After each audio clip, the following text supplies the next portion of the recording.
Ça, c'est toi. Ou toi. Et ça, c'est ton école. Tous les matins, t'es content d'aller à l'école. Bon, peut-être pas autant.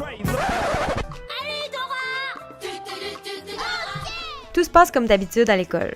Mais il y a un objet que tu croises tous les jours et sur lequel on aimerait attirer ton attention. La poubelle. Enfin, souvent, c'est plutôt à ça que ça ressemble. En moyenne, un Québécois produit 400 kg de déchets par année. Ça équivaut au poids de 54 boules de quilles. En plus, la population mondiale augmente. On consomme de plus en plus, donc on produit de plus en plus de déchets. Est-ce que tu t'es déjà demandé où finissaient les déchets que tu mettais dans les poubelles de ton école? Après avoir été ramassés par une ou un concierge, qui les amène dans un gros conteneur à l'arrière du bâtiment, ils sont collectés par une entreprise spécialisée qui passe une fois par semaine. Puis, ils sont envoyés dans un centre de stockage où ils sont enfouis dans le sol. On appelle ça un lieu d'enfouissement technique. Au Québec, il existe 36 lieux d'enfouissement technique en activité, c'est-à-dire qu'on continue à remplir avec nos déchets. Il y en a d'autres, mais ils sont maintenant trop pleins, donc on ne s'en sert plus. Mais ils sont quand même présents dans le paysage. Pour mieux imaginer, c'est comme si, sur un espace limité, comme ta cour extérieure, ton chien laissait plein de crottes et que tu les ramassais jamais. Et ce qui est insensé dans tout ça, c'est qu'un grand nombre de ces crottes pourraient tout simplement ne pas être déposées là. En effet, 49% des déchets que tu jettes à la poubelle sont des déchets alimentaires qui sont compostables.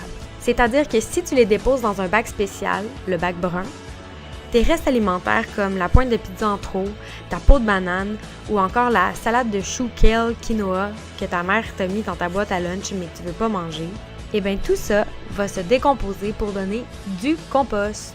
Et ce qui est le fun, c'est que ce compost-là est super valorisable puisqu'il peut être revendu à des agriculteurs du coin pour enrichir leur culture.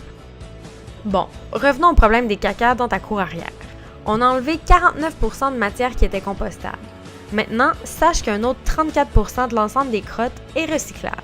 Ces matières sont le papier, le carton et les contenants en métal, en plastique et en verre. Ils doivent être récupérés dans un bac spécial, le bac vert, qui peut être bleu aussi dans certaines villes. Après que ce bac ait été ramassé par une entreprise spécialisée, ces déchets recyclables sont envoyés dans un centre de tri. C'est comme un immense entrepôt. Enfin, ça ressemble plutôt à ça. À l'intérieur du bâtiment, les matières vont être triées grâce à des équipements spécialisés et des employés en défilant sur de grands tapis roulants. Mais c'est pas un travail facile.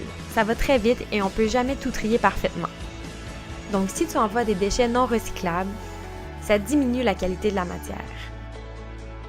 Ensuite, les matières triées sont vendues à des entreprises, souvent à l'étranger, et c'est elles qui vont alors vraiment les recycler. Elles vont les chauffer à très haute température pour reformer de nouvelles matières premières qui serviront à créer de nouveaux objets. Par exemple, du papier de toilette à partir du papier, une boîte de céréales en carton recyclé, un chandail en polyester à partir de plastique. Le métal et le verre, eux, peuvent permettre de recréer les mêmes contenants que ceux d'origine. Et donc, si on récapitule, ça veut dire que grâce au tri que tu as fait en amont pour valoriser les crottes dans ta cour, il n'en reste plus que 17%. Conclusion, tu peux marcher tranquille dans ta cour. Plus sérieusement, ça fait que seulement 17% de tes déchets vont finir dans le bac noir et être enfouis après. Tu te souviens de tes 54 boules de quilles du début? Eh bien, en triant correctement, il n'en reste maintenant plus que 10, passant de 400 kg à 70 kg de déchets par année. Génial, non? Donc, tout est une affaire de tri. Mais n'oublie pas que l'idéal est quand même de réduire à la source au maximum la quantité de déchets que tu produis.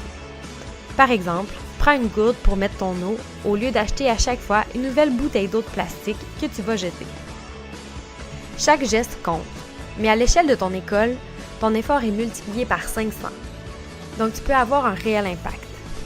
En plus, en parlant autour de toi, tu peux influencer ta famille, tes amis, et c'est comme ça qu'on peut faire changer les choses. Merci.